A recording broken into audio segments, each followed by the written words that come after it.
لا حول ولا قوة إلا بالله العلي العظيم. بسم الله الرحمن الرحيم.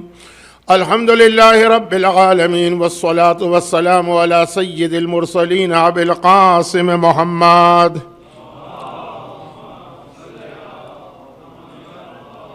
وآله الطيبين الطاهرين الذين أذهب الله عنهم الرجس وطهرهم تطهيرا.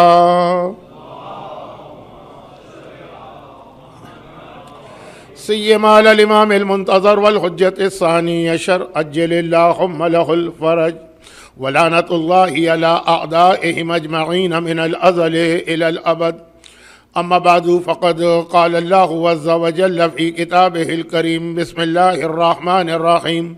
ألف لام ميم أحسب الناس أن يتركوا أن يقولوا آمنا وهم لا يفتنون. وقال: إن الله وملائكته يصلون على النبي يا أيها الذين آمنوا صلوا عليه وسلموا تسليما.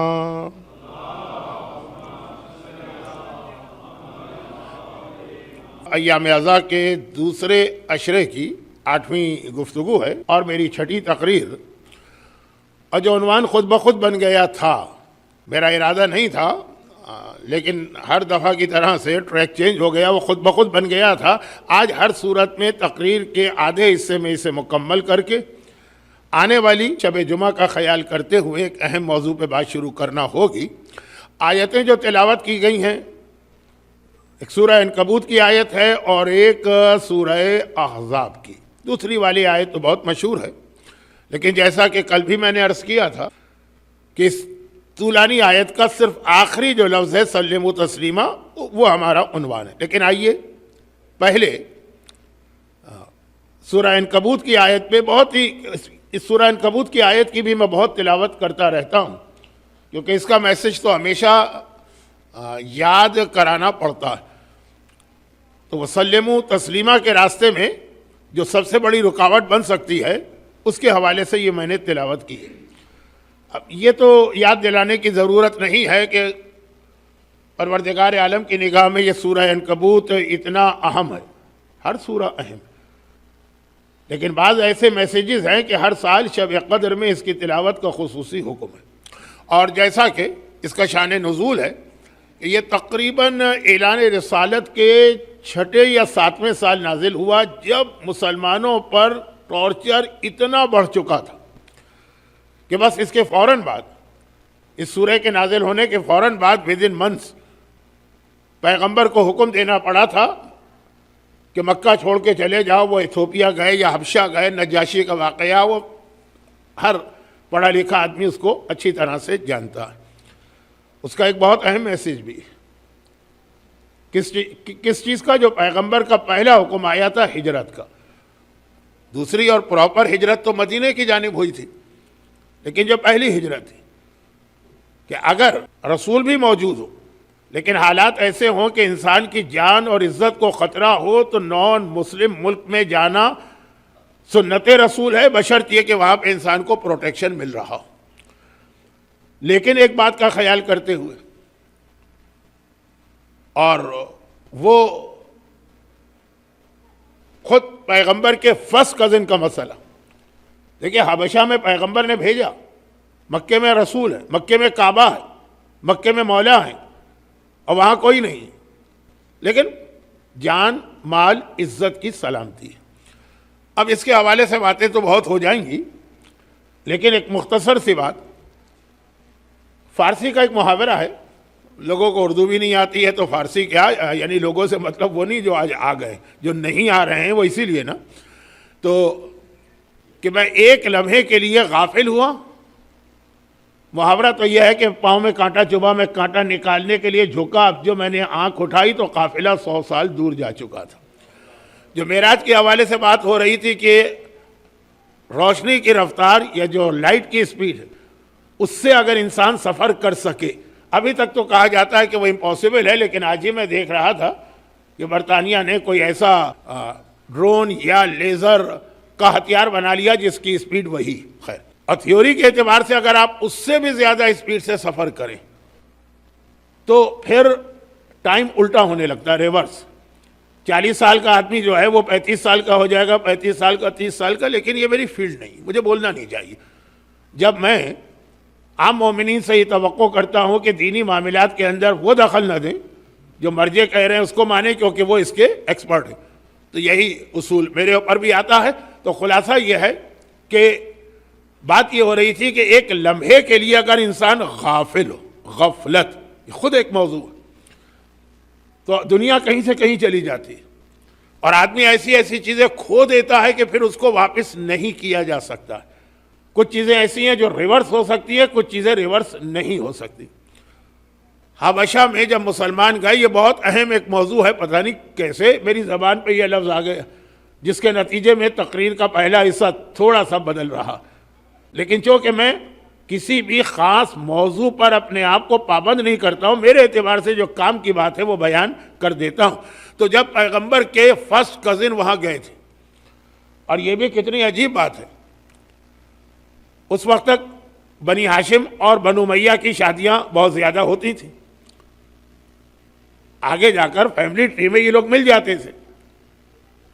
چنانچہ پیغمبر کا چچا ہے تو معاویہ کی پھوپھی ہے وہ ابو لہب، اور اس کی بیوی، جس کو دونوں کو قرآن نے ایک ہی سورے میں ایک ساتھ کنڈیم کیا، اگر اس کو تبت یدا ابی لہب کہا تو اس کو حمالۃ الحطب کہا، اور ایسی بہت شادیاں تھیں۔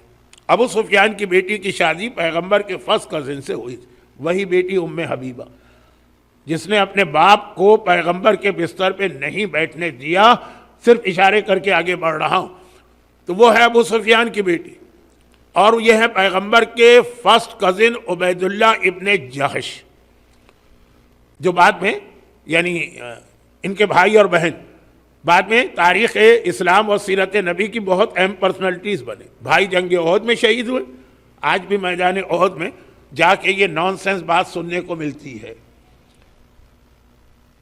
وہاں پہ ایک قبر ایسی ہے جو پیغمبر نے 3 اصحاب کو ایک دوسرے کے اس طرح دفن کیا کہ ایک کے پائنتی پہ دوسرے کا سر، دوسرے کے پائنتی پہ تیسرے کا سر، تو 18 فٹ کی قبر بن جاتی ہے۔ اور آج بھی یہ نان سینس بات سننے کو ملتی ہے کہ پاکستانی قافلے آتے ہیں، کہتے ہیں دیکھیے یہ جناب حمزہ کی قبر ہے، وہ 18 فٹ کے تھے، آنکھ سے دیکھیے، واپس جا کے گواہی دیجیے گا کہ ہم اپنی آنکھ سے دیکھ کر آئے ہیں کہ وہاں پہ جناب حمزہ کی قبر 18 فٹ۔ بیچاروں کو پتہ ہی نہیں وہ 3 الگ الگ قبریں، وہ 3 آدمی دفن کیے گئے ہیں، ان میں سے ایک پیغمبر کے یہ کزن ہے جو میں نے کہا بہت اہم ہے، اور دوسرے ان کی بہن زینب جو پیغمبر کی بیوی بنی، اس طرح کے پہلے پیغمبر کے ایڈاپٹڈ سن زید کی بیوی تھی، پھر وہاں سے طلاق ملی تو پیغمبر کی بیوی بنی۔ ان بھائی بہن کا تیسرا بھائی عبید اللہ ابن جحش، ایک ہی فیملی، ایک ہی خاندان ہے، یعنی پیغمبر کا، وہ وہاں حبشہ پہنچا تو وہاں پہ کرسچینٹی کا بہت زور تھا کہ ابھی بھی ہے، بہت سخت قسم کی کرسچینٹی آپ کو ایک فلپائن میں ملے گی، ایک برازیل میں ملے گی، ایک ایتھوپیا میں۔ وہاں جا کے انفلوئنس میں آ گیا، اور ایسا انفلوئنس کہ وہ آخر میں جا کے اپنا دین، اپنا مذہب پیغمبر کے خاندان کا ہے، اسلام قبول کر چکا ہے، ابو لہب کی طرح نہیں ہے کہ پہلے دن سے اسلام کے اگینسٹ ہو اور اس کے بعد عیسائی بن گیا۔ تو پھر آپ کو پتہ ہے کہ رشتہ خود بخود ٹوٹ گیا۔ ام حبیبہ جو تھی وہ طلاق والی بھی نہیں کہیں گے، بیوہ بھی نہیں کہیں گے، شوہر زندہ بھی ہے، طلاق بھی نہیں ہوئی، وہ تو اس مسئلہ شرعی میں کہ رشتہ خود بخود ٹوٹ جاتا ہے۔ ابو سفیان کی بیٹی اپنے ایمان پر قائم رہی اس ماحول میں، اور رسول خدا کا فرسٹ کزن اس ماحول میں جا کے ایسا بگڑا کہ اسلام کو چھوڑ کے کرسچینٹی میں چلا گیا۔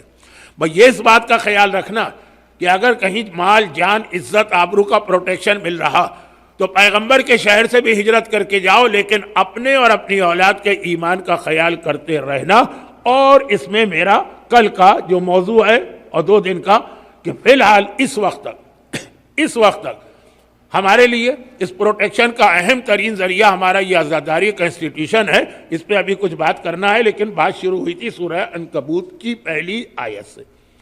یہ آیت نازل اس وقت ہوئی جب مکے میں ٹارچر حد سے زیادہ بڑھ گئے، اور ایسے ایسے مسلمان کہ جن کے صبر کو ہم ایک ایگزامپل کے طور پہ پیش کر سکتے ہیں، ان کا صبر بھی جواب دینے لگا، جیسے بلال حبشی، جیسے عمار یاسر اور ان کے باپ یاسر۔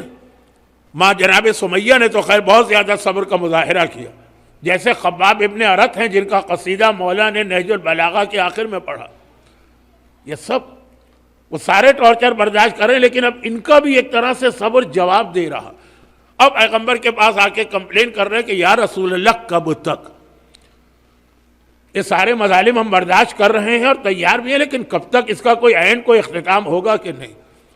تب قرآن کریم کی یہ آیت نازل ہوئی، احسب الناس ان یترکوا ان یقولوا آمنا وہم لا یفتنون۔ میں یہ پوری آیتیں بھی نہیں پڑھ رہا ہوں کیونکہ یہ اکثر ریپیٹ کرتا رہتا ہوں، صرف پہلی آیت کہ تم نے کیا سمجھ لیا؟ ایمان کیا اتنی معمولی سی چیز ہے کہ زبان سے کہو گے کہ میں مومن ہوں اور اللہ تمہارا امتحان نہیں لے گا؟ یہ ہو ہی نہیں سکتا، امتحان تو دینا پڑے گا۔ ایمان کی بھی یہ قیمت دینا ہوتی ہے۔ اگر آپ کو مرحوم ڈاکٹر تیجانی، ان کا حال ہی میں انتقال ہوا، ان کی پہلی کتاب دین آئی واز گائیڈڈ یاد ہو، تو اس کے اندر بھی جب ان کو یہی پرابلم پیش آیا اپنے ملک میں واپس جا کر ٹیونس میں، اور انہوں نے نجف واپس آ کے شہید باقر صدر سے کمپلین کی، تو انہوں نے وہی حدیثیں کوٹ کی جو مجھے کوٹ کرنا تھی، لیکن وقت میرے ہاتھ سے نکل رہا ہے، کہ معصوم نے بھی کہا۔ نہج البلاغہ کی ایک حدیث سن لیجئے، بس بات ختم۔ مولا نے فرمایا، نہج البلاغہ تیسرا حصہ، مولا نے فرمایا جو ہم سے محبت کرتا ہے اسے ایک چادر سلوا کے گھر میں رکھنا چاہیے۔ کس چیز کی چادر؟ کا صبر کی چادر۔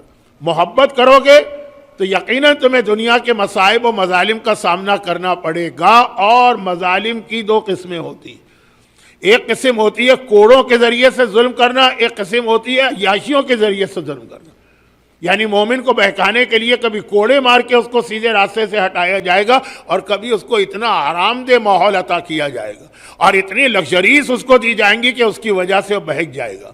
یہ کئی روایتوں میں اس سے ملتا جلتا جملہ کہ اللہ کسی کی آزمائش کبھی اس کے بیٹے کی موت کے ذریعے سے کرتا ہے، اور کبھی اللہ کسی کی آزمائش اس سے دولت و نعمتیں، اور ایک جملہ میں بڑھا دوں، کسی ایسے ملک کے امیگریشن یا پاسپورٹ دے کے کرتا ہے کہ جہاں ہر قسم کی سہولت ہے۔ یہ ایک آزمائش ہے۔ آدھے لوگ اس سے اگر بہک جاتے ہیں، تلوار کی دھار برداشت نہیں ہے، کوڑے کی سختی برداشت نہیں ہے، تو آدھے لوگ اس سے بہک جاتے ہیں۔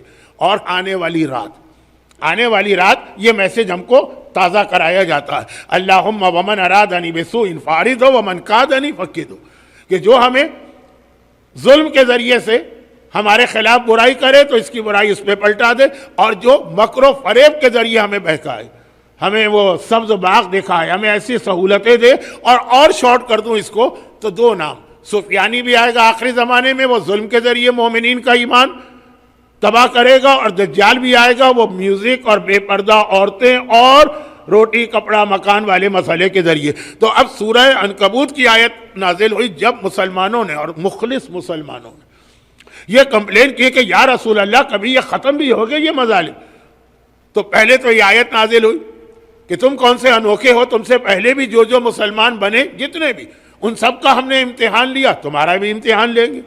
اور پھر پیغمبر کا وہ جلال والا خطبہ، اس جلال کے ساتھ پیغمبر ابو جہل و ابو لہب اور ولید اور عتبہ اور شیبہ اور ابو سفیان سے بات نہیں کر رہے، جس جلال کے ساتھ ان مسلمانوں سے بات کر رہے کہ ابھی تو تم نے ان مظالم کا 10واں حصہ بھی برداشت نہیں کیا جو تم سے پہلے انبیاء کی امتوں نے برداشت کیا تھا۔ تو خیر، یہ اب قیامت تک کا ایک میسج ہے کہ مصیبتیں آئیں گی، پریشانیاں آئیں گی، اور ہر قسم کی مصیبتیں اور پریشانیاں ہوں گی، گھریلو مسائل بھی ہوں گے، ڈومیسٹک پرابلم بھی ہوں گے، کئی رزق کے مسائل ہوں گے، ہر جگہ کے اپنے مسائل طریقے الگ الگ ہوں گے۔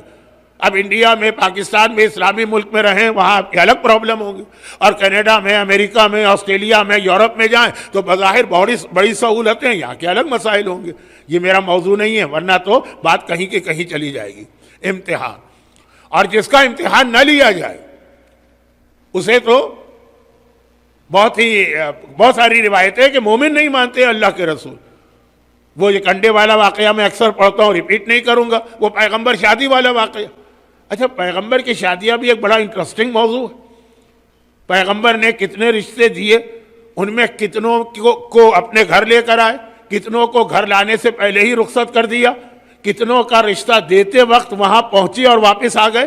ایک بہت لمبا، تقریباً 22 عورتیں ہیں نا جن کے حوالے سے یہ بات تھی کہ ان کی رسول سے شادی ہو سکتی ہے، پیغمبر کے گھر میں تو 9 اور 10 ہی آئیں۔ بہت انٹرسٹنگ، اور خالی انٹرسٹنگ نہیں، اور اس کا تعلق ہماری عام زندگی سے اتنا گہرا ہے کہ اعمال عاشورہ میں سورہ احزاب ہے جو بیچ میں بھرا پڑا ہے پیغمبر کی ڈومیسٹک لائف کے حوالے سے بہت سارے میسج، پیغمبر کی بیویاں، بہت سارے میسج۔ بات کو میں زیادہ ہی پھیلا رہا ہوں، سمیٹوں۔ ایک رشتہ لے کے پیغمبر گئے تو بات خوشی کے ساتھ اچھل پڑ، پیغمبر کا رشتہ میرے پاس آ رہا ہے اور یہ مکے میں تو نہیں ہے۔ مکے میں تو بہرحال صرف ایک ہی بیوی تھی جس نے پیغمبر سے وفا دی، مدینے کی بات ہے جہاں پیغمبر حاکم ہے۔ اب جو دنیا والا آدمی ہے اس کے لیے تو یہ ہے کہ حاکم مدینہ، بادشاہ مدینہ، شاہ مدینہ جو ہمارے یہاں قوالیوں میں آتا ہے ان کا رشتہ آیا، اور جو دین والا ہے اس کے لیے تو ہے کہ بہرحال سید کائنات کا رشتہ آیا۔ تو باپ نے میک شور کرنے کے لیے کہ رشتہ پکا ہو جائے اپنی بیٹی کے فضائل پڑھنا شروع کی، ایسی ہے اور اتنی اچھی ہے اور اتنی خوبیاں اور اتنی خوبیاں، ساری باتیں بتا رہا۔ ایک جملہ یہ بھی کہہ دیا، اور اتنی صحت مند ہے کہ جب سے پیدا ہوئی آج تک بیمار نہیں پڑی۔ واہ، پیغمبر کھڑے ہو گئے، اور جن کو لے کر آئے تھے کہا واپس چلو، یہاں رشتہ کرنا ہی نہیں۔ یہ الفاظ ذرا میرے ہیں نا، تھوڑا بدتمیزی کا انداز بن گیا وقت کی کمی کی وجہ سے۔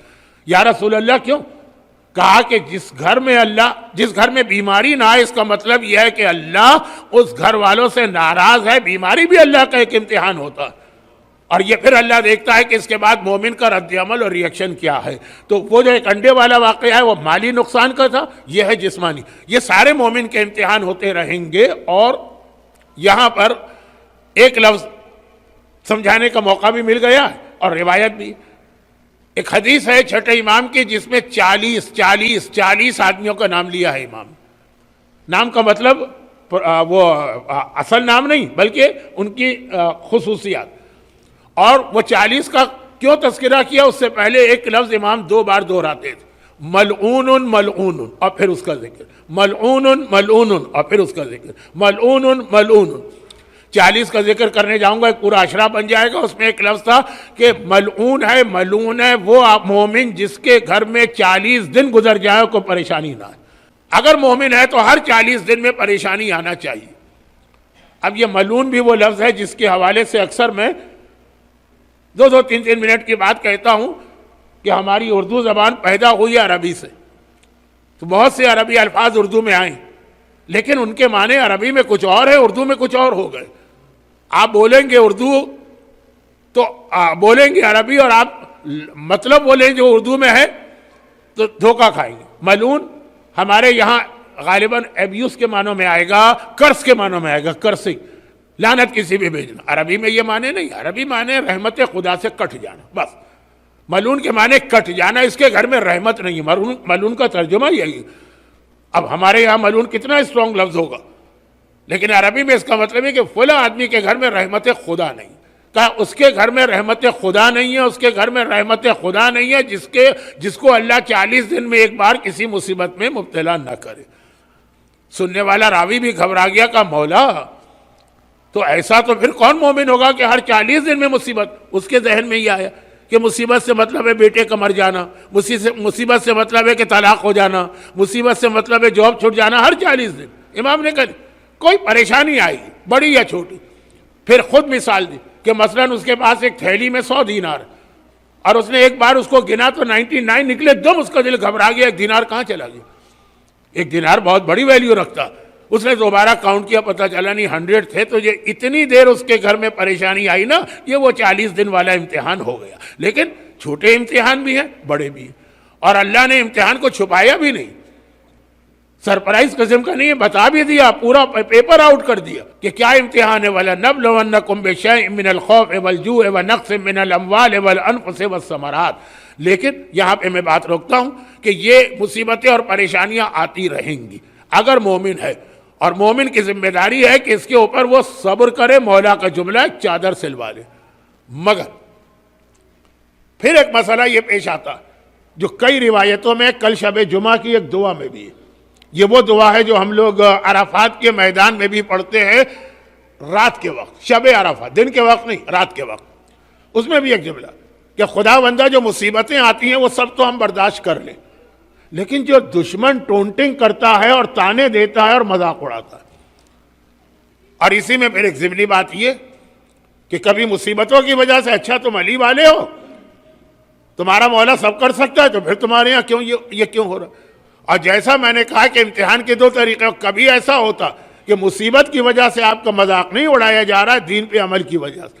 میں کتنی ایسی بچیوں کو جانتا ہوں جو ویسٹ میں بڑے آرام سے حجاب کرتی ہے، پاکستان جا کے حجاب نہیں کر پاتی، سارے خاندان والے مذاق اڑاتے کہا جاتا ہے کہ مثلاً کیا کینیڈا سے آئی ہو، امریکہ سے آئی ہو، یا نجف سے آ رہی ہو، یا مکے سے آ رہی ہو جو تم ایسا حجاب کر رہی ہے۔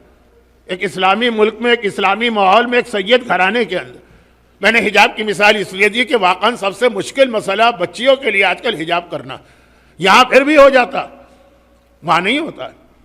خاندان والے، کزن، شادیوں میں، برتھ ڈے میں، ملاقاتوں میں، ہر جگہ۔ تو اب اس کے لیے کہ مصیبتیں آ جائیں، اس پہ دنیا مذاق اڑائے، پھر بھی شاید صبر آ جائے، گرچہ نہیں آتا۔ ہمارے سامنے رول ماڈل کربلا، کوفہ و شام کے اندر اتنا بڑا امتحان خالی امتحان نہیں ہے، جو بلوہ عام ہے وہ سب مذاق بھی اڑا رہے ہیں، اور کبھی مذاق ہوتا ہے دین پہ عمل کرنے کے لیے، وہاں پہ پھر میرا کل کا موضوع مل جائے گا اور اس کے اختتام پہ اصل موضوع شروع ہوگا۔ ہو سکتا ہے اصل موضوع شروع ہوتے ہوتے یہ عشرہ مکمل ہو جائے، ختم ہو جائے، لیکن بہرحال وہ یہ کہ قرآن کریم نے یہ جو کہا کہ پیغمبر کی پیروی، تمہارا اصل امتحان یہ آیت درود کا آخری لفظ ہے کہ درود زبان سے بھیجو، لیکن سلم تسلیمہ اپنے عمل کے ذریعے بھی سر جھکا کے یہ بتا دو کہ واقعہ تم رسول کو رسول مانتے ہو، جو ان کا حکم آ جائے۔ اس کو ہم کہتے ہیں، بہت ہی برا لفظ ہے آج کی دنیا میں، لیکن اسلام یہی چاہتا ہے، بلائنڈلی فالو رسول کو، ہر ایک کو نہیں۔ اور اس میں پھر دو تین ہمارے سامنے مثالیں آتی ہیں۔ دنیا میں سود کے نقصانات آج بہت زیادہ سامنے آ چکے ہیں، اور اگر واقعاً اس پر بات کی جائے تو بڑی بڑی کتابیں لکھی جا سکتی۔ یہ پورا ایک سودی نظام،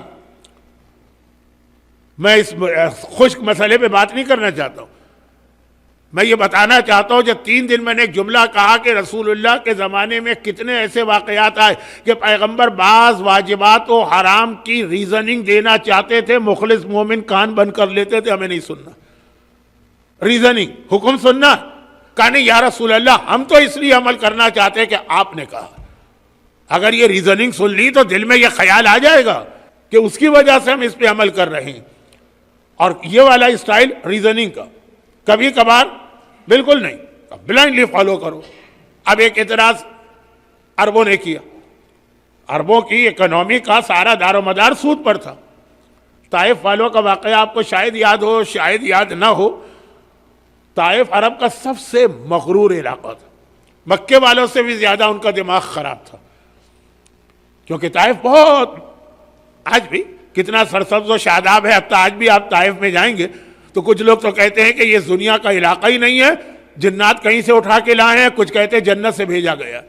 پورے سعودی عرب کو دیکھتے ہوئے طائف کا علاقہ، جو گرینری، جو وہاں کا ویدر، جو وہاں کا موسم، اور اب تو حج عمرہ کرنے والوں سب کو پرمیشن ہے کہ جاؤ گھوم کے آ جاؤ۔ تو طائف کے اندر سارے مالدار لوگ تھے، اور چونکہ وہاں پہ گرینری تھی تو پیسہ بھی بہت تھا، یعنی پیداوار، فصلیں، یہ وہ جو مال غنیمت وہاں کا تاریخ میں آیا، کبھی پڑھیے گا دنگ رہ جائیں گے۔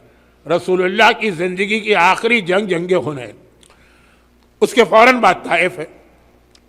تو طائف 2 چیزوں کے اعتبار سے بہت مشہور تھا، ایک دولت، ایک حسن۔ طائف کے لوگ پورے عرب میں سب سے حسین مانے جاتے تھے۔ یہ دونوں چیزیں ایسی ہے کہ جہاں جمع ہو جائیں غرور تو آ ہی جاتا ہے، آدمی ایروگنٹ تو ہو ہی جاتا ہے، خدا جب حسن دیتا ہے تو نزاکت آ ہی جاتی ہے۔ تو بہرحال، اور دولت، مکے والوں سے زیادہ یہ مغرور تھے، اور مکے میں بھی جو بہت پیسے والے تھے ان کی ایک کوٹھی مکے میں ہوتی تھی تو ایک طائف میں۔ سب سے آخری لڑائی پیغمبر نے طائف والی لڑی، سب سے آخری، لیکن جنگ پوری نہیں ہو سکی۔ حنین کے بعد پیغمبر گئے، طائف کا محاصرہ کیا، کئی ہفتے یا کئی دنوں تک محاصرہ رہا، پھر جنگ کیے بغیر آ گئے، پھر مدینے آ گئے۔ پھر طائف کے لوگوں کو کچھ احساس ہوا کہ مسلمان اتنے طاقتور ہو گئے، وہ مدینے آئے، جنت البقیع کے قریب ان کے خیمے لگے۔ بہت مشہور واقعہ ہے، نہیں بہت مشہور تو نہیں کہوں گا، لیکن ہے ایک واقعہ۔ آخر میں وہ اسلام قبول کرنے پہ راضی ہو گئے، ہو سکتا ہے کہ دل سے ہو سکتا ہے کہ وہ جو مکے کے فتح کے بعد مولا نے کہا کہ یہ اسلام کہاں لائے ہیں، انہوں نے تو خالی اسلام شو کیا، اسلام۔ بہرحال آنے کے بعد کہا کہ ہم اسلام قبول کریں گے، ہماری کنڈیشنز ہیں۔ پیغمبر نے کہا کوئی کنڈیشنل اسلام نہیں ہوتا، ماننا ہے تو مانو، نہیں ماننا ہے تو نہیں مانو۔ کہا نہیں یا رسول اللہ آپ ہماری مجبوریاں دیکھیں، بہت ہی اب اس وقت وہ سارا غرور ختم ہو گیا ہے۔ پہلی بات یہ ہے کہ دیکھیے ہمارے یہاں نسلیں گزر گئی ہیں بت پرستی میں۔ جو ہمارا بت ہے نا، لات، یہ پیر والی لات نہیں، ایک عربوں کے ایک بت کا نام تھا لات، تو یہ طائف والوں کا تھا، مکے میں لات نہیں تھا. ہمارے یہاں اردو میں لات منات وغیرہ کہا جاتا ہے، مکے میں تھا ہی نہیں، مکے میں حبل تھا لات. تو سب سے مغرور علاقہ تو ان کا بت سب سے بڑا. کہا 3 سال تک اسے توڑنے کا حکم نہ دیجیے، ہم اس کی عبادت نہیں کریں گے. لیکن یہ ہمارے قبیلے میں بیچ میں ہے نا، ڈاؤن ٹاؤن کے اندر، سینٹر کے اندر بنا ہوا ہے نا، جیسے CNN ٹاور ہے تو یہ بیچ میں ہے، اس کو ہم توڑ نہیں سکتے کیونکہ نسلوں سے ہم لوگوں نے دیکھا. اب ایک دم اس کو توڑیں گے تو پوری قوم کے اندر ایک ہنگامہ ہو جائے گا. پیغمبر نے کہا نہیں. اچھا کہا 2 سال نہیں. اچھا 1 سال کہا نہیں. 1 مہینے کہا نہیں. 1 سیکنڈ کے لیے بھی بت پرستی برداشت نہیں ہے. اسلام قبول کرنا ہے، پہلے بت توڑنا ہے. خاموش. اچھا اس کی پیچھے پوری تفصیل ہے کہ کتنے مجبور ہو کے خاموش ہوئے. کہا اچھا اللہ کے رسول چلے، جبرن و قہرن ہم خون کے گھونٹ پی کے یہ کام بھی کر لیں گے. سود کے حوالے سے ہمیں اجازت دیجیے، ہماری ساری اکنومی کا دار و مدار سود پر ہے. پیسہ بہت ہے اور آ رہا ہے پیسہ، تو اب یہ پیسہ گھر میں تو نہیں رکھیں گے، اب اس کو آگے انویسٹ کریں گے. یہ ساری آج کی چیزیں نہیں ہیں، یہ اس وقت کی تھی. تو اب آگے انویسٹ کریں گے تو کیا ایسے ہی فری فنڈ میں انویسٹ کریں گے؟ نہیں، پھر ہم اس پہ سود لیں گے. تو ان کا یہ سائٹ کا بزنس تھا. پیسہ جب زیادہ ہو، دیکھیں پورا بینکنگ سیکٹر اسی کا نام ہے نا، کہ پیسہ جمع کراؤ تو آگے انویسٹ ہوگا، تو اکنومی آگے ہوگی، تو فلاں اور ہمکا اور ڈھمکا جو میرا نہ شعبہ ہے نہ میرے پاس وقت ہے. کہا سود کی ہمیں اجازت دے دی کہ یہ والا بزنس ہم کریں. پیغمبر نے کہا 1 لمحے کے لیے اجازت نہیں ملے گی. اسلام میں آ گئے ہو تو سود حرام.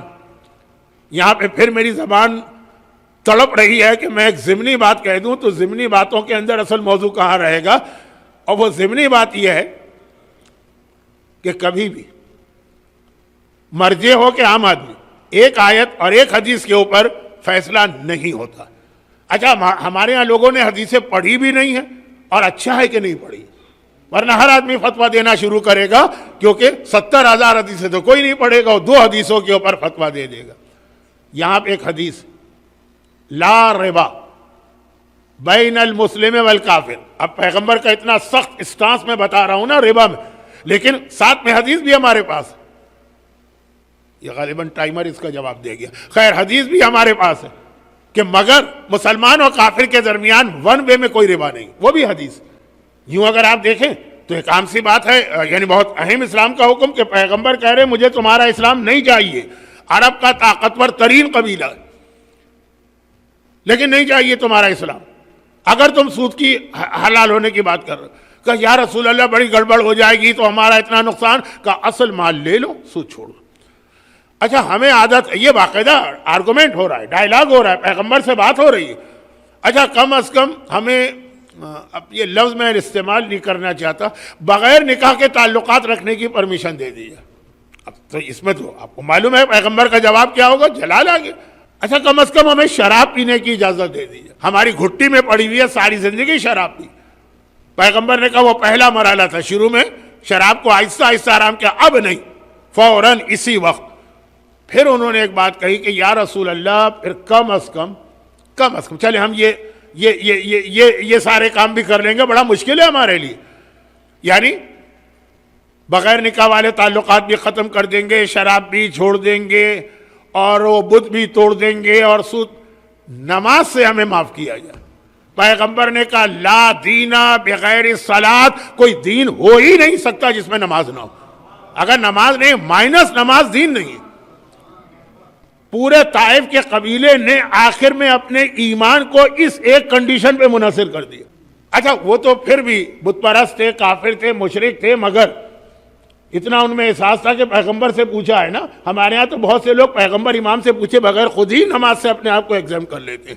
تو خلاصہ یہ کہ پیغمبر کا جملہ. تو اب یہ بات نکلی تھی وہ سود کے حوالے سے، تو پورا واقعہ ہی آ گیا. تو واقعے نے تو آدھی مجلس کا وقت لے لیا. تو واپس آتا ہوں کہ پیغمبر نے کہا یہ نہیں چلے. خاص طور پہ نماز آخری بات ہی کا، نماز کے بغیر تو اسلام نہیں. بس اب کہنے کی کوئی بات نہ رہی. واپس گئے، میٹنگ کی، پھر کہا کہ کوئی چوائس ہی نہیں ہمارے پاس. اسلام اتنا طاقتور ہو گیا، جب مکے کے قریش و ابو جہل و ابو لہب جیسے کچھ نہ کر سکے، ہم کیا کر لیں گے. اور پھر وہ ظاہری طور پہ اسلام میں آ گئے. ان میں کچھ سچے مسلمان بھی تھے. مختار ان کا تعلق طائف سے تھا، ام لیلہ ان کا تعلق طائف سے تھا، اسی قبیلے سے جو یہ سارا آرگومنٹ کر رہا ہے. تو خیر سود، پیغمبر نے کہا نہیں. انہوں نے بات شروع کی تھی سود سے. پہلے انہوں نے بات کی تھی وہ عقیدے میں بت رکھنے کی اجازت، اس کے بعد جب عمل کی بات آئی پہلی چیز سود کا، اس میں پیسہ انوالو ہے نا، ہمیں سود نہیں. اب سود کے سینکڑوں نقصان. لیکن اس وقت پھر یہ آرگومنٹ شروع ہوا. طائف والوں نے تو پیغمبر سے بہت بعد میں بات کی، اس سے پہلے مسلمان کافر کہتے تھے یہ عجیب اسلام ہے. اور باقاعدہ وہ بات کرتے تھے کہ اگر ہمارا ایک مکان ہے اور یہ مکان جو ہے ہم کسی کو کرائے پہ دیں تو کرایہ جائز ہے؟ پیغمبر نے کہا جائز. تو اگر ہم اپنے درہم و دینار کسی کو کرائے پہ دے رہے کہ لے جاؤ 1 سال کے لیے اور اس کا اتنا کرایہ دے دو، یہ کیوں حرام ہے؟ اب وہ سوال کر رہے ہیں کیوں؟ مسلمان اپنے کان بند کر رہے ہیں، یا رسول اللہ ہمیں آپ سے ریزننگ نہیں سننا ہے، لاجک نہیں سننا ہے، ہمیں تو آنکھیں بند کر کے آپ کا حکم ماننا ہے. لیکن کافر تو نہیں کہے گا. اب قرآن نے جواب دیا، اور جواب دے سکتا ہے قرآن، بہت سارے اس کے نقصانات ہیں، لیکن یہاں پہ بہت ہی شارٹ میں جواب. بس یہ سنو سورہ بقرہ کیا ہے؟ احل اللہ البیع وحرم الربا. وہ اس لیے حلال ہے کہ اللہ نے حلال کیا، یہ اس لیے حرام ہے کہ اللہ نے حرام کیا. کوئی آرگومنٹ، کوئی بحث، کچھ نہیں، جبکہ ہے اس میں پوری فلسفی ہے، پوری لاجک ہے. لیکن کہا یہ عادت مت ڈالو مسلمانوں کو کہ ہر چیز میں آ کے کہیں کہ ہمیں اس کا ریزن بتائیے. تمہارے لیے، کافروں کو بھی نہیں بتا رہا قرآن ریزن، کہ تمہارے لیے ایک بات کافی ہے، رسول نے کہی ہے ماننا. اس کو احل اللہ البیع وحرم الربا، بس شارٹ میں ایک بات کہہ دی. یہیں پر کل میں نے ایک جو بات کی تھی اس کو پورا کر دوں، اور وہ یہ کہ قبلہ کعبہ، مجھے اب تک یاد ہے، بہت بچپنے میں نے پڑھا تھا لیکن بعد میں کئی بار کنفرم کیا. 1917 فرسٹ ورلڈ وار اس کا اینڈ ہو رہا تھا، جرمنی کی شکست یقینی تھی، اور اس وقت پھر برطانیہ کا وزیر اعظم تھا لائٹ جارج. پارلیمنٹ میں کھڑا ہوتا، ایک ہاتھ میں، الٹے ہاتھ میں قرآن ہے، سیدھے ہاتھ اس کا کعبے کی طرف. کہا جب تک یہ 2 چیزیں مسلمانوں کے پاس موجود ہیں ہم جرمنی کو شکست دے سکے ہیں، مسلمانوں کو شکست نہیں دے سکتے. اوٹومن امپائر اس وقت بہت طاقتور تھی، وہ بہرحال ان کے اپنے پرابلم چل تو رہے تھے، لیکن اسلام کی ایک طاقت. اس نے کہا یہ 2 چیزیں ان سے چھیننا، کیونکہ یہ 2 چیزیں تمام مسلمانوں کو ایک سینٹر پر لے آتی. کتنے ہی الگ الگ ہو لیکن آ جاتے ایک جگہ پر. وہابی مذہب اس کے بعد پھر مکے کے اندر ان کو طاقت دے کے حکمران بنایا گیا.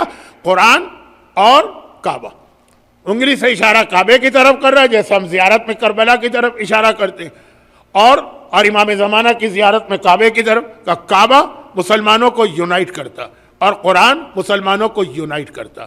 یہی وجہ، یہ بھی وجہ ہے، یہی وجہ تو غلط لفظ ہو جاتا ہے. اونلی ریزن ون ادر کہ قرآن میں بہت سی جگہوں پہ نام نہیں آئے، تاکہ یہ جو مقصد قرآن کا ایک ہے یونٹی رہے. نام آ جاتے ہیں تو پتہ نہیں کتنے مسلمان فرقے قرآن چھوڑ دیتے. واپس آئیے اس کے اوپر، تو ایک کعبہ یہ یونائٹ کرتا ہے. اچھا یہ ایک الگ بات ہے کہ یہاں بھی بات وہی تھی. شہزادی کونین نے اپنے فدق کے خطبے میں کیا ارشاد فرمایا؟ شہزادی کونین کا فدق کا خطبہ ہے جس میں ایک جگہ پہ شروع کچھ واجبات و حرام کی ریزننگ دی، اور اس میں فرماتی ہے کہ طاعتنا نظاما للملہ و امامتنا امانا للفرقہ. اللہ نے ہماری امامت اس لیے واجب کی ہے تاکہ تمہیں ایک سیکیورٹی فرام ڈس یونٹی، امانن تمہیں امان ملے، فرقہ یعنی تفریق یعنی فرقہ ہونے سے. اصل تو ہمارا سینٹر جو ہے وہ امامت ہے، امامت ہے جو سب کو جوڑنے والی. اس لیے پہلا اٹیک ہی امامت پر کیا گیا تھا. اب قرآن اور کعبہ یہ اس کے بعد آتے ہیں، تو کعبے کے اہمیت اتنی زیادہ ہے کہ اگر کوئی ریزن پوچھے تو جیسا میں نے کہا 100 کتابیں لکھی جائیں. لیکن جب قرآن سے پوچھا گیا کہ اللہ نے کعبے کو قبلہ کیوں بنایا، ایک جواب دیا، لِنَعْلَمَ مَنْ يَتَّبِعُ الرَّسُولَ مِمَّنْ يَنْقَلِبُ عَلَىٰ عَقِبَيْهِ. کون رسول کو دیکھ کر اپنا قبلہ بدل لیتا ہے اور کون جو ہے وہ پرانے مزاج میں رہتا ہے. چھوٹا سا ایک واقعہ سن لیجئے، اور پھر اس کے حوالے سے جس کے لیے میں نے یہ بات چھیڑی. چھوٹا سا واقعہ. جب تک مسلمان مکے میں تھے اس وقت تک اتنا پرابلم نہیں تھا، کیونکہ مکے میں یعنی قبلہ تھا بیت المقدس. یہ لفظ بیت المقدس ہے لیکن اردو میں چونکہ لوگ مرچیں زیادہ کھاتے ہیں تو ہر چیز گاڑھی ہو جاتی ہے، اس کو مقدس کہتے ہیں، لیکن ہے اصل لفظ مقدس. بیت المقدس قبلہ تھا. لیکن مکہ ایک ایسی جگہ ہے کہ اگر آپ مکے میں کھڑے ہو کے نماز پڑھیں تو آپ کے لیے پاسبل ہے کہ آپ کعبے کو بھی فیس کر رہے ہیں اور بیت المقدس کو بھی. مکہ ساؤتھ میں ہے، مکہ ساؤتھ میں ہے اور بیت المقدس نارتھ میں. تو مکے کے اندر اگر آپ کھڑے ہو جائیں گے حجر اسود کی تقریباً حجر اسود کے قریب، تو آپ کے سامنے پھر بیت المقدس بھی ہوگا، کعبہ بھی۔ مدینے میں جب اسلام پہنچا وہاں پرابلم ہو گئی، کیونکہ مدینہ بیچ میں، اس کے ساؤتھ میں ہے مکہ، اس کے نارتھ میں ہے بیت المقدس۔ کعبے کی طرف ڈائریکشن جائیں ساؤتھ تو بیت المقدس کی طرف بیک ہوتی ہے، بیت المقدس کی طرف رخ کریں تو کعبے کی طرف بیک ہوتی ہے۔ پیغمبر مدینے میں نہیں آئے، اسلام آیا ابھی۔ تو جیسا آپ نے طائف کے واقعے میں سنا، جیسے ہی مدینے کے پہلے گروپ نے اسلام قبول کیا، پیغمبر نے کہا نماز، بغیر نماز کے کوئی اسلام نہیں ہے، نماز شروع کرنا ہوگی۔ نماز کا وہی اسٹیٹس ہے جو کلمے کا اسٹیٹس ہے۔ پیغمبر نے کہا نماز شروع کرنا ہوگی، کہا یا رسول اللہ پڑھیں گے نماز۔ لیکن جب پیغمبر نے بتایا بیت المقدس کی طرف، تو مدینے کئی لوگ جب مدینے گئے تو ان کی بیک ہو رہی ہے کعبے کی طرف۔ کعبہ بت پرستوں میں ہمیشہ سے قابل احترام رہا، بلکہ یہ مدینے میں اسلام آیا ہی اسی لیے کہ مدینے کے بت پرست بھی ہر سال حج کے لیے مکے آتے تھے، ابھی اسلام نہیں آیا لیکن ان کا احترام تھا۔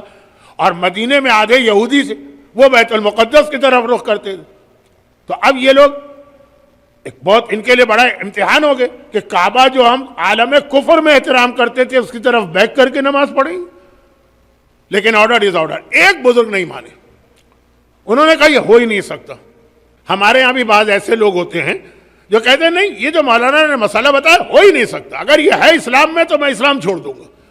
وہ چھوڑ دوں گا بعد میں ہوگا، یہ ابھی چھوڑ دیا انہوں نے۔ جملہ کہنا ہی اس بات کی دلیل ہے کہ چھوڑ چکے ہیں یہ۔ خیر، انہوں نے کہا کہ ہم کعبے کا ہمیشہ سے احترام کرتے ہیں کہ حضرت ابراہیم نے اس کو بنایا، اور یہ ابراہیم کا بیٹا بھی ہے، ابراہیم کا وارث بھی ہے۔ تم لوگوں کو کوئی، انہوں نے پیغمبر پہ اعتراض نہیں کیا، تم لوگوں کو غلط فہمی ہو رہی، مسئلہ بتایا کچھ ہوگا، تم سمجھے کچھ اور۔ میں تو کعبے کی طرف بیک نہیں کروں گا، میں تو کعبے ہی کی طرف ڈائریکشن میں نماز پڑھوں گا۔ تو ان کی بیک ہو گئی بیت المقدس۔ جو لوگ عمرہ کر چکے ہیں، حج کر چکے ہیں، مسجد ذو قبلتین کی زیارت کی، وہ تو میری بات سمجھ رہے ہیں نا کہ بالکل اپوزٹ دو قبلے بنتے ہیں۔ انہوں نے کہا کہ نہیں، ابراہیم نے کعبہ بنایا ہے اور اس وقت بھی کعبے کا احترام تھا، تو اب یہ ابراہیم کا وارث ہے رسول نا، بیٹا اب یہ ہے، وارث بھی، تو یہ ایسی بات نہیں کہہ سکتا، تم نے غلط کہا۔ چنانچہ یہ پڑھتے رہے نماز۔ اب جو لوگوں کو پیغمبر نے نماز سکھا کے مدینے بھیجی، سب کے نام ہیں لیکن نام لینے سے کیا فائدہ، تقریر ذرا خشک ہو جائے گی۔ تو پیغمبر نے جن کو نماز سکھا کے بھیجا، انہوں نے کہا بھائی پیغمبر نے تو یہ طریقہ بتایا کہ کعبے کی طرف بیک کرو، بیت المقدس رخ کرو۔ کہا میں نہیں مانتا، ہو ہی نہیں سکتا، رسول ایسی بات کہہ ہی نہیں سکتے۔ چنانچہ وہ 1 سال تک کعبے کی طرف منہ کرتے تھے تو بیت المقدس کی طرف بیک۔ لوگوں نے کہا پھر کیا، کیسے مانو گے؟ کہا میں خود رسول سے سننا چاہتا ہوں۔ کہا ٹھیک ہے، اگلے سال چلو۔ میں نے ابھی کہا نا کہ ہر سال حج میں مدینے والے کافر، مشرک، بت پرست 360 بتوں کو یہ بھی مانتے ہیں، لیکن حج تو ہمیشہ سے تھا مکے میں۔ کہا تم خود چلو، حج پہ چلو، حج بھی ہو جائے گا، رسول کی زیارت بھی ہوگی، مسئلہ بھی پوچھ لینا، گئے یہ۔ اور پورے سفر کے درمیان یہی طریقہ ان کا رہا کہ باقی لوگ ادھر نماز پڑھ لیں یا ادھر۔ مکے پہنچے ان شارٹ، تو پیغمبر سے ملاقات ہوئی، کہا یا رسول اللہ یہ آپ کے نام پر ایسا غلط مسئلہ بتا رہے ہیں۔ پیغمبر نے کہا نہیں، بالکل ٹھیک بتا رہی ہے، میں نے حکم دیا۔ یا رسول اللہ یہ آپ کا حکم ہے؟ ہاں میرا حکم ہے۔ کہا پھر اس پر میں اسی وقت سے عمل کروں گا۔ تو وہ کوئی ضد، کوئی دشمنی، کوئی حکم رسول کی مخالفت نہیں تھی، ان کو یقین نہیں آ رہا تھا کہ رسول ایسا حکم کیسے دے سکتے ہیں۔ جب سن لیا پیغمبر سے، انہوں نے بھی اپنی بیک کعبے کی طرف کر لی۔ پھر وہ مسئلہ ہو گیا، وہ مسئلہ ہوا ان صاحب کے لیے جو مسئلہ ابھی بس اس پہ میں بات ختم کر رہا ہوں، یہ ان کا مسئلہ روک دیجئے۔ اچھا مسئلہ ان کا کیا ہوا کہ یا رسول اللہ 1 سال جو میں نے نمازیں پڑھی ہیں کعبے کی طرف بیت المقدس قبلے کی طرف بیک کر کے، یہ سنیے ان کا سوال، ابھی رک جائیے۔ پیغمبر مدینے آئے، مدینے آ کر اب پیغمبر بھی کعبے کی طرف بیک کر کے نماز پڑھ رہے ہیں۔ مکے میں پرابلم نہیں تھا، اس طرح کھڑے ہو سکتے ہیں آپ کے دونوں آپ کے ڈائریکشن میں ہوں۔ پیغمبر بھی بیک کر رہے ہیں کعبے کی طرف، پیغمبر بھی 17 مہینے تک پیغمبر نے بیک کر کے نماز پڑھی، لیکن وہ قرآن کہہ رہا ہے نا کہ ہم دیکھ رہے ہیں کہ تم بار بار آسمان کو دیکھ رہے ہیں۔ پھر آخر حکم آ گیا کہ اپنا رخ پھیرو، وجہ کا اپنا چہرہ پھیرو الی شطر المسجد الحرام، مسجد الحرام کی طرف۔ تو پھر قبلہ چینج ہوا۔ اب ایک سوال سارے مسلمانوں کا آ گیا، پہلے ان بزرگ کا سوال تھا مکے میں، اب سارے مسلمانوں کو کہ یا رسول اللہ جو ہم نے اتنے سال نمازیں پڑھی ان کا کیا ہوگا؟ تو آیت میں آگے آیا ان اللہ لا یضیع ایمانکم، اللہ نہ تمہارے ایمان کو ضائع کرے گا نہ تمہاری عبادت کو ضائع کرے گا۔ وہ نمازیں بالکل ٹھیک ہے، اس وقت وہی حکم تھا۔ اور آج سے یہ نمازیں اس طرف ہوں گی. تو یہ بزرگ جو تھے ان کا تو مسئلہ یہ تھا کہ انہوں نے تو جان بوجھ کے غلط رخ پر نماز پڑھی. اب آپ بھی سن لیجیے, اگر کبھی مسئلے پر یقین نہ آنے کی وجہ سے آپ بھی کعبے کی طرف بیک کر کے نماز پڑھ لیں آج, یا وہ کوئی وہ آئی فون وغیرہ میں گڑبڑ ہو جائے یا وہ قبلہ نما میں, اگر کوئی آدمی نئی جگہ جائے, قبلہ پتہ نہ چلے اور وہ غلط طریقے سے نماز پڑھے, کعبے کی طرف بیک ہو جائے, اگر قضا ہونے سے پہلے پتہ چل جائے, وہ نماز دوبارہ پڑھو. اور اگر ٹائم چلا گیا وہ نمازیں سب ویلڈ ہیں, بالکل صحیح. ایک چھوٹا سا مسئلہ بیچ میں آ گیا. اب کیا ہوا؟ اب ہوا وہ جو میرا اصل موضوع ہے. اب کیا ہوا کہ جب یہ قبلہ اچھا اس کی کتنی وجوہات لکھی جا سکتی ہیں, ہر کامن سینس رکھنے والا سمجھ جاتا کہ ایک یونٹی, لیکن قرآن نے کوئی یونٹی وغیرہ نہیں بتائی کہ بس ہمیں رسول دیکھنا ہے کون رسول کو فالو کرتا ہے. یہ بات کل آ گئی تھی, اس لیے اس کو زیادہ ہائی لائٹ نہیں کر رہا ہوں. اب مسلمانوں نے جب یہ قبلہ چینج کیا تو ٹونٹنگ شروع ہو گئی. یہ دوسرا بڑا مسئلہ ہے جو میں نے کہا نا کہ جب آپ پہ مصیبتیں آتی ہیں تو دشمن ہو سکتا ہے وہ آپ کے فیملی والے ہوں, ہو سکتا ہے کہ آپ کے دوست رشتہ دار ہوں, وہ آپ کا مذاق اڑانا شروع کریں گے. سامنے نہ صحیح تو پیٹھ پیچھے صحیح. بہت نمازی بنتے تھے, دیکھو ان کے گھر میں کیا ہو رہا ہے. بڑا حجاب کرتی تھی, دیکھو ان کے گھر میں کیا پرابلم آ رہے ہیں. دین پہ عمل کریں تو ایک تو یہ ٹونٹنگ ہے, دوسرا یہ والی ٹونٹنگ ہوتی. وہ کیا؟ اب یہودیوں نے مسلمانوں کو روک روک کے پوچھنا شروع کیا. یہ سوال ہمارے مومنین بھی مراجع سے کرتے ہیں, بالکل سیم سوال, گرچہ تھوڑا سا فرق ہے لیکن کافی حد تک. یہ جو تم نے 17 مہینے ادھر نماز پڑھی تمہارے رسول نے, اور اب ادھر رخ کر لیا, اور تم نے تو پتہ نہیں 3 سال سے اس طرح نماز پڑھ رہے, وہ قبلہ صحیح تھا کہ یہ قبلہ صحیح؟ اگر وہ قبلہ صحیح تھا تو اس کو بدلا کیوں؟ اگر یہ قبلہ صحیح ہے تو اس کو پہلے رکھا کیوں؟ چاند کا وہ مسئلہ صحیح تھا یا یہ مسئلہ صحیح؟ اگر وہ صحیح تھا تو پھر آج کے سارے ہمارے روزے اور عیدیں گڑبڑ, اور اگر یہ صحیح ہے تو وہ سارے روزے اور عیدیں گڑبڑ. میں نے کہا اس سے سملر بہت سوال آپ کو مومنین کے زبان پہ بھی ملیں گے, گرچہ تھوڑا سا فرق ہے. تو اب وہاں پہ یہ کہ ٹونٹنگ شروع ہو گئی, کون سا قبلہ صحیح؟ حتیٰ یہ کہ پیغمبر کو الزامی جواب دینا پڑا. جب کسی کو جواب دیا جاتا ہے, جواب کے 2 طریقے, ایک کو کہتے ہیں حلی جواب, مسئلے کو آپ سولو کر دیں.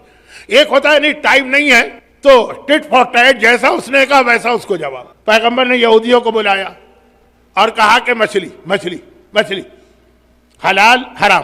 تمہارے مذہب میں ہے کہ 6 دن حلال ہے, سیٹرڈے کو اس کا شکار حرام ہو جاتا ہے, اگر شکار کر لیا تو کھا نہیں سکتے ہو. تو یہ مچھلی حلال ہے کہ حرام؟ اگر حلال ہے تو سیٹرڈے کو کیوں حرام ہو گئی؟ اگر یہ حرام ہے تو باقی 6 دن کیوں حلال ہوئی؟ کہا وہ تو اللہ نے حکم دیا اس لیے. کہا بھائی یہی میرا بھی مسئلہ, اسے کہتے ہیں الزامی جواب. چلیں درود بھیج دیں ایک بار محمد و آل محمد. یہ بھی ایک طریقہ ہے جواب دینے کا, یہ حلی جواب نہیں ہے. اس میں اصل مسئلے کو سالو نہیں کیا کہ بھائی وہ تو جو کر رہے ہیں صحیح ہے, غلط چھوڑیں ہمارا, لیکن کبھی اس طرح سے بات کو ختم کیا جاتا ہے. یہ بھی معصومین کا طریقہ تھا. تو پیغمبر نے ایک مرتبہ کا ایک بات یاد رکھو, یہ وہ جملہ تھا جس کے لیے میں نے آپ کے 45 منٹ لے لی. ایک بات یاد رکھو, جو آدمی دین پہ عمل کرے گا, ایک تو وہ حدیث صبر کی چادر سلوائے, دوسری یہ حدیث کہ اسے دنیا والوں کے مذاق کا نشانہ بننے کے لیے تیار ہونا پڑے گا. اور اس میں ایک بات یاد رکھو کہ تم جو طریقہ بھی اختیار کرو یہ تمہارا مذاق اڑائیں گے ہی اڑائیں گے. اور اس کے لیے پہلے یہ قبلے کی مثال, بعد میں اس سے پہلے والی مثال سنیے. اور آج کی مجلس ختم, کل انشاءاللہ اصل موضوع پہ معراج. ایک کائنات کی تاریخ کا ایک عجیب واقعہ, اتنا کہ خود اللہ نے لفظ سبحان استعمال کیا. سبحان الذی, سبحان کا لفظ آتا ہے جب تقریباً میریکل جیسی کوئی چیز آدمی کے سامنے آئے. یہ باقی باتیں بعد میں ہوں گی. پیغمبر نے معراج کا سفر اختیار کیا, جس اسپیڈ سے گئے اور آئے اس کا بیان ایک مجلس میں آ چکا ہے. لوٹے سے پانی کی دھار بھی نہیں ٹوٹی, بستر گرم تھا تو گرم رہا, کنڈی ہل رہی ہے تو ہل رہی ہے. گئے آئے, اور اس طرح سے نہیں آئے, کیا کیا دیکھ کے آئے, کتنا ٹائم لگا کے آئے, کتنا وقت لگا کے آئے, واپس آ گئے. اور اگلے دن صبح مکے میں, یہ تو رات کا وقت ہے نا, تو صبح کو خانہ کعبہ کے صحن میں یہ بتایا کہ رات کو میرے اوپر کیا گزری. قریش مکہ کو تو مذاق اڑانا ہی اڑانا تھا کہ اتنے سے کم وقت کے اندر اور یہ سارا ہو کے آیا. تو پیغمبر نے کہا ہاں، اور میں تمہیں بتا بھی سکتا ہوں، ایک دلیل بھی دے رہا ہوں. جب میں واپس آ رہا تھا تو میں نے ابو سفیان کے قافلے کو دیکھا. تجارتی قافلہ تھا، یہ لوگ شام جاتے تھے، وہاں تجارت کر کے آتے تھے. یہ قافلہ واپس آ رہا ہے اور مکے سے ابھی 1 دن کے فاصلے پر ہے. میں دیکھ کر آ رہا ہوں. اچھا نہیں، ابھی میں وہ جملہ کہتے کہتے رک گیا جو بہت اہم جملہ ہے، لیکن پھر یہ بات رہ جائے گی. اور یہ بھی بتا دوں کہ وہ لوگ اس وقت بہت پریشان تھے.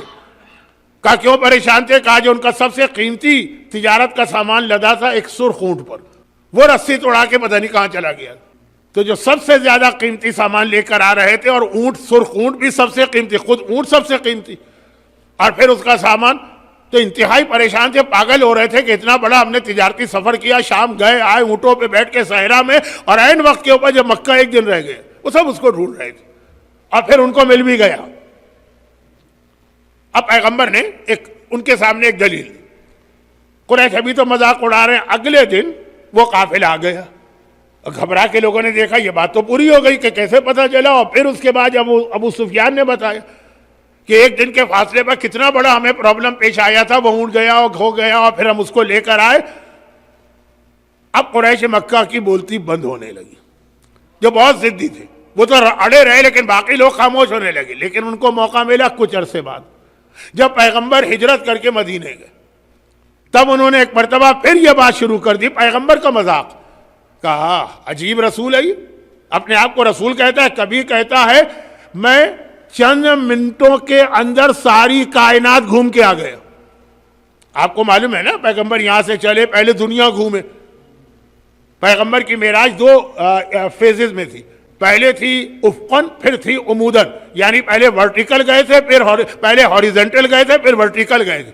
پہلے پلین کی طرح گئے تھے، پھر راکٹ کی طرح گئے تھے.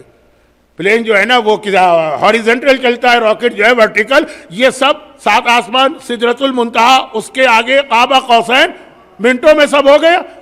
ایک طرف تو اپنی یہ طاقت دکھا رہا ہے، دوسری طرف مدینے جانے میں اس کو 12 دن لگ رہے ہیں. بھائی اگر ایسی ہی تمہارے پاس طاقت ہے تو 12 دن میں کیوں پہنچے؟ 12 سیکنڈ میں پہنچ جاتے. اور اتنا پیغمبر کے خلاف پروپیگنڈا کہ ادھر 12 دن لگاتا ہے، ادھر کہتا ہے 12 سیکنڈ میں کائنات گھوم کے آ گیا. اس وقت پیغمبر نے کہا کہ دیکھو، کفر کبھی تم سے راضی نہیں ہوگا. تم جیسا عمل کرو گے ویسا تم پہ اعتراض کرے گا. میں جلدی ہو کر آیا تو اعتراض ہے کہ جلدی کیوں کی، میں دیر سے آیا تو کہا یہ دیر سے کیوں آئے. تو دین پر عمل کرنے میں ان چیزوں کا خیال نہ کرنا. دونوں قسم کے مذاق، ایک ٹارچر والا، اس کے اندر جو مصائب ہیں اس پہ دنیا مذاق اڑائے، اور دوسرا واجبات و حرام کے اس سسٹم پر. اور معراج کے اس سفر میں ہمیں ایک بہت ہی اہم میسج آگے مل رہا ہے، جو کل کی شب جمعہ کا میسج، عذاب قبر. شارٹ میں کہہ دوں تاکہ کل جن کو نہیں آنا ہے وہ نہ آئے. عذاب قبر بہت اہم میسج مل رہا ہے. جہاں سے موضوع چلا تھا پیغمبر کی سچائی پہ. ابو جہل کو زیادہ یقین ہے کہ اس مومن حقیقی کو کہ جو رسول کے نام پر اس صفحے عذاب پہ آ کے بیٹھا. اور پھر بات آخری اسی جملے پہ لا کے ختم کرتا ہوں. وہ ایک جملہ جو میں کہتے کہتے رک گیا تھا، بہت جلدی میں کہہ دوں. یہ جو معراج کے حوالے سے جتنے واقعات ہیں انکلوڈنگ ابو سفیان کا اونٹ کھو گئے، یہ پیغمبر کا معجزہ ہے، لیکن معجزہ خالدہ نہیں. معجزہ خالدہ صرف قرآن. پیغمبر کے معجزوں کی 2 قسمیں، تفصیل میں نہیں جا رہا، وقت بہت گزر گیا. ایک خالدہ ہے، ایک غیر خالدہ. اللہ کرے یہاں کوئی ایسی بچی نہ بیٹھی ہو جس کا نام خالدہ ہے، لیکن ہوگا نہیں، یہ بہت پرانا نام لگتا ہے. اب آج کل ایسے نام کہاں چلتے ہیں؟ آج کل تو کوئی انڈین فلم ایکٹریس کا نام ہو تو بہت اچھا لگتا ہے. تو خیر، خالدہ کسے کہتے ہیں؟ خالدہ کہتے ہیں وہ معجزہ جو قیامت تک باقی رہنے والا. ہم فیہا خالدون، قرآن میں کئی جگہ آیا، جنت کے لیے بھی کہ ہمیشہ ہمیشہ، جہنم کے لیے بھی. اور غیر خالدہ کہتے ہیں جو ٹیمپریری ہو. اب یہ جتنے میں نے کہا نا، یہ سارے معراج کے معجزات، آج کمیونیکیشن اتنا ترقی کر گیا اور یہ آئی فون وغیرہ اور اس سے بھی زیادہ فاسٹ ہو گیا ہے، تو یہ تو بچوں کا کھیل ہے. بچہ آپ کو بتا سکے گا کہ کون سا قافلہ کہاں پر ہے، کس کا لوکیشن کہاں ہے. وہ گوگل کا GPS وغیرہ یہ سارا میرا شعبہ نہیں ہے، نہ میں ان کو استعمال کرنا جانتا ہوں. آپ لوگوں سے سنا ہے تو کچھ دہرا رہا ہوں، غلطی ہو جائے تو اس کو نظر انداز کیجیے. آج ایک بچہ بھی کر سکتا ہے. لیکن بات آج کی نہیں ہے، بات ہے جس وقت یہ پیغمبر نے کہا اس وقت معجزات، لیکن خالدہ نہیں. اب ہم اور آپ بھی یہ معجزہ دکھا سکتے ہیں. خالدہ صرف قرآن. اب اس پر شاید کل میں تھوڑی سی بات اس پہ مزید کروں. مولا کا ایک بہت ہی اہم واقعہ، لیکن آج نہیں. آج تو بات جہاں سے شروع ہوئے وہیں پہ ختم کر رہا ہوں کہ اگر علی والے ہو اور اگر مصطفیٰ والے ہو اور اگر قرآن والے ہو تو دین پر عمل کرنے میں اس وقت کبھی نہ پیچھے ہٹنا جب لوگ مذاق اڑا رہے ہیں. میں کتنے ہی لوگوں کو جانتا ہوں جو مجبور ہو کر اپنے شادی بیاہ میں نان سینس قسم کی باتیں، مکس گیدرنگ، ڈانس، میوزک اس لیے کرتے ہیں کہ پورے خاندان کا ایک پریشر ہوتا ہے، لوگ مذاق اڑائیں گے. لیکن اگر تم قرآن والے ہو، مصطفیٰ والے ہو، علی والے ہو، نہیں، اگر تم حسین اور زینب والے، کیونکہ جن مصائب کے درمیان سے زینب کبریٰ، دیکھیے آقا حسین کبھی میدان کربلا میں کیسا مذاق اڑائے گے. کہا کہ ہم کو نماز پڑھنا ہے، جواب ملتا ہے تمہاری نماز قبول کہاں ہوگی کہ تم نماز کی بات کرتے. جب شب عاشور سیدانیوں کے خیموں کے پیچھے آقا حسین نے وہ ایک خندق کھدوائی تھی تاکہ دشمن پیچھے سے حملہ نہ کرے، اور اس میں آگ جلائی تھی، یعنی حفاظت کا طریقہ نا. تو کیا جواب آئے تھے؟ یہی تو آیا تھا حسین قیامت سے پہلے دنیا ہی میں اپنے لیے آگ کا انتظام کر لیا. یہ سیدہ شباب اہل الجنہ سے بات کی جا رہی. لیکن اس سے بڑا امتحان آقا سجاد اور شہزادی زینب کا تھا، جو اس بلوہ عام میں نامحرموں کا مجمع، اوباش لوگوں کا مجمع، انتہائی ذلیل اور انتہائی رذیل لوگوں کا مجمع. البتہ سجاد کا جملہ جو میں نے جو بات کہی نا کہ اگر حسین اور زینب والے، یہ جملہ، یہ سارا امتحان دے کر جملہ یہ کہہ رہے کہ الحمدللہ، ساری تعریفیں اس اللہ کی. یہ جملہ اس وقت کہا جاتا ہے جب اللہ کوئی نعمت دیتا. الحمدللہ الذی جعلنا من المتمسکین بولایت علی ابن ابی طالب. ساری تعریفیں اس اللہ کی جس نے ہمیں ولایت علی والا بنایا. الحمدللہ اسی وقت تو کہتے ہیں. لیکن سجاد کہہ رہے کہ الحمدللہ، تمام تعریفیں اللہ کی، ہمیں اس قابل سمجھا کہ ہمارا امتحان لیا. ہر ایک کا تو امتحان بھی نہیں لیا جاتا. گلے میں توق ہے اور اللہ کی تعریف، ہاتھوں میں ہتھکڑی ہے اور اللہ کی تعریف، پاؤں میں بیڑی ہے تو اللہ کی تعریف. اور امتحان کا وہ مرحلہ بھی ہے جو میں کل رات کے مصائب کے ایک جملے سے ربط دے کر، ایک جملے سے، سکینہ کو رسی کے ذریعے اونٹ سے باندھا گیا، نتیجہ کیا نکلا؟ سکینہ کا سارا جسم زخمی. یہ سکینہ تھی. اب روایت میں یہ بھی آتا ہے، روایت سے مطلب مقتل کی روایت، یہ بھی آتا کہ خالی سکینہ زخمی نہیں تھی. جب یہ قافلہ شام میں داخل ہوا تو جو لوگ بھی اس وقت تھے، بعد میں سجاد سے کچھ لوگوں نے پوچھا کہ مولا، ہم نے تو اپنی شہزادی زینب کے بارے میں سنا کہ جب وہ شام میں داخل ہوئی تو ان کا بھی سر بھی زخمی تھا اور چہرہ بھی زخمی تھا. سکینہ کا بدن زخمی ہے، زینب کا سر زخمی ہے، زینب کا چہرہ. مولا وہ تو میدان میں نہیں گئی تھی، زخم کیسے تھے؟ مولا سجاد کی کیا حالت ہوئی ہوگی جب آپ بے اختیار فریاد کرنے پہ مجبور. مولا نے کہا سر کیسے زخمی ہوا وہ بھی سن لو. کہ سکینہ کو تو پھر رسی سے باندھ کے لے جایا گیا، مگر دوسرے بچے ماں کی گود میں ہیں اور ماں کے ہاتھ آزاد تو ہے نہیں. اب جب یہ اونٹ دوڑتے اور دوڑائے جاتے ہیں جان بوجھ کر، تو یہ بچے ماں کی گود سے اچھل اچھل کے زمین پہ گرتے ہیں. کوفے سے شام کے راستے میں اللہ معلوم کتنی ایسی ننھی ننھی قبریں جن کا نشان کسی کو نہیں پتا. اور زینب کبریٰ فریاد کرتی ہے کہ اے پسر سعد، قافلہ روک دے. دیکھیں سکینہ کے لیے تو حسین کا کٹا سر سبب بنا کے قافلہ روکا. کہ یہ قافلہ روک دے، میرا بچہ جنگل میں گر گیا ہے. اور ہمارے ساتھ بے حیائی سے کہتا ہے قافلے کو اب اس طرح چلاؤ کہ اونٹ اسی بچے پر سے گزرے. کربلا میں قاسم تو پامال ہوا، لیکن پورے راستے میں پتہ نہیں کتنے ننھے ننھے بچے اونٹ کے سمو تلے آ کے پامال ہوئے. اچھا اب سوال یہ پیدا ہوتا ہے کہ اگر یہ طریقہ کار تھا نا، تو یہ جو تھوڑے سے بچے دربار شام میں پہنچ گئے وہ کیسے پہنچے؟ وہ ہے زینب کبریٰ کا جہاد. جب زینب نے دیکھا کہ ظالم فریاد سن کے قافلے کو روکتا نہیں ہے، انہی بچوں پہ اونٹوں کو گزار دیتا، تو اب زینب نے اپنا طریقہ بنا لیا کہ جیسے ہی کوئی بچہ ماں کی گود سے زمین پہ گرے، اپنے اونٹ سے زینب اپنے آپ کو زمین کربلا پہ گرا لیتی. اب زینب کی وجہ سے جو قافلہ روکنا ہے، قیدی کو لے کے جائے گا یزید کے پاس تو انعام ملے گا، پتہ نہیں کتنی جگہ زینب نے اپنے آپ کو اونٹ سے گرا کر ان بچوں کو بچایا. لیکن جیسا کہ آقا عباس نے علامہ مجلسی سے فریاد کی تھی، زینب کبریٰ بھی آپ سے فریاد کریں گی کہ جملہ اس طرح نہ سنو، یہ ذہن میں رکھ کے سنو کہ جب اونچی جگہ سے کوئی گرتا ہے نا، ہاتھوں کو بڑھا کے سہارا لیتا ہے. جب زینب چلتے اونٹ سے اپنے آپ کو گرا رہی ہے تو زینب کے ہاتھ کھلے نہیں. سلام میرا اس بی بی پر جن کے دونوں ہاتھ ان کی گردن سے بندھے. یہ تو تھا جب شام میں داخل ہوئی تو زمین پہ بار بار گرنے سے زینب کا سر زخمی ہو گیا. مولا زینب کا چہرہ کیسے زخمی ہوا؟ اچھا، اس کا جواب مولا نے نہیں دیا، اس کا جواب دیا ہے خولی نے. مختار نامے میں ہے نا کہ مختار جسے گرفتار کرتا ہے پہلے اس سے کہتا ہے یہ بتاؤ کربلا میں تم نے کیا کیا، اور اسے بتانا پڑتا کیونکہ پورے رجسٹر ابن زیاد کے محل میں رکھے ہیں جس میں ایک ایک آدمی کے پورے حالات لکھے.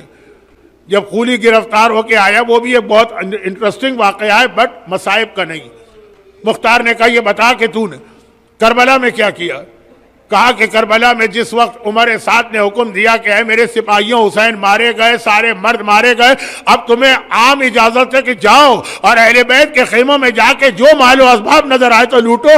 سارا لشکر ان خیموں کی جانب دوڑ کے آ رہا ہے مال و اسباب لوٹنے کے لیے. مجھے آنے میں کچھ دیر ہو گئی. جب میں پہنچا میں نے دیکھا جتنا بھی سامان تھا سب لوٹ لیا گیا، میرے لیے کچھ بچا ہی نہیں. اب میں دیکھ رہا تھا کہ میرے لیے کچھ بچا نہیں ہے لیکن مجھے بھی کچھ لوٹنا تو ہے. میری نگاہ ایک چھوٹی سی بچی پہ پڑی جس کے کان میں گوشوارے تھے. اب یہ حسین کی بیٹی ہے نا تو گوشوارے کون سے بہت قیمتی ہوں گے، بہت سادہ ترین.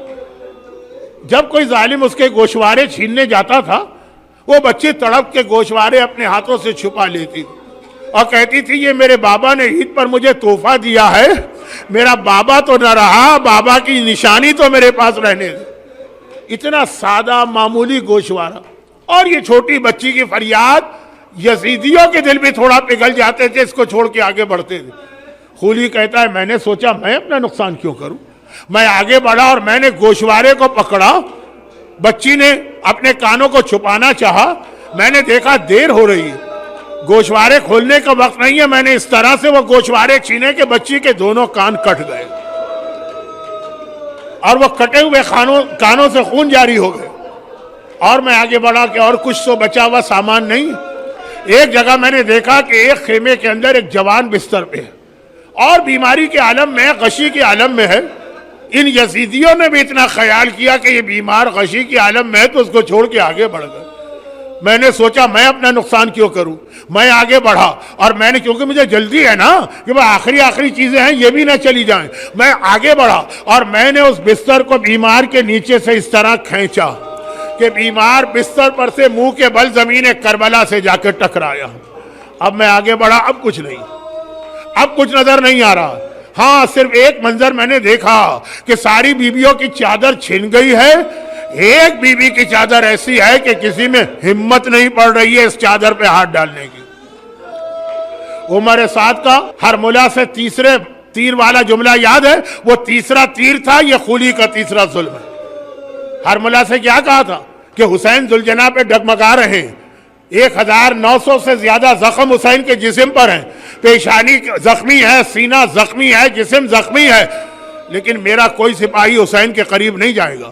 ہر ایک کو پتا ہے حسین کا رتبہ، حسین کی ہیبت، حسین کا جلال. کسی طرح حسین کو گھوڑے سے گرا دے پھر ہمارا کام آسان ہے. تو ہرملا نے تیسرا تیر مارا تھا نا.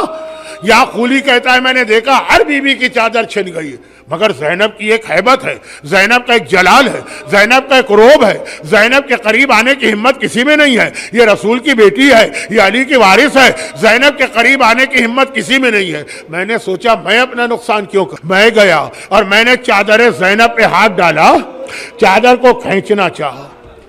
زینب بہت ضعیف ہیں، 55 سال سے زیادہ کی عمر ہے، 18 داغ بنی ہاشم کے کلیجے پر ہیں. حسین جیسے بھائی کا لاشا دیکھا ہے، مگر فاتح خیبر کی بیٹی ہے نا. ایک بار زینب نے دونوں ہاتھوں سے اپنی چادر کو روکا, میں نے چادر کو کھینچا, یہ سپاہی ناکام ہو گیا, میں چادر زینب کو نہ چھین سکا. تو آخر میں نے کیا کیا, ہاتھوں میں کوڑا تھا, میں نے کوڑا اٹھایا, زینب کے چہرے پہ مارا, کھال پھٹی, خون جاری ہوا, ہاتھوں کی گرفت ڈھیلی پڑی, چادر زینب کو میں نے چھینا. زینب نے پلٹ کے فرات کو دیکھا, عباس ذرا آ کے دیکھ کس طرح سے میری چادر بھی چھن گئی. اجرکم اللہ علی ولعنۃ اللہ علی اعدائہم اجمعین. پروردگارہ ان مومنین اور مومنات کے گریے کا واسطہ جو گریہ کر پا رہے ہیں, خدا بندہ ان کے اس گریے کا واسطہ ان کو, ان کے گھروں کو, ان کے گھر والوں کو, ان کی اولادوں کو بطفیل شہداء کربلا, بطفیل باب الحوائج عباس, دنیا اور آخرت کی ہر پریشانی سے محفوظ فرما. ہر غم سوائے غم حسین کے ہر غم سے ان کو نجات دلا. خدا بندہ ہمارے تمام مرحومین کی مغفرت فرما.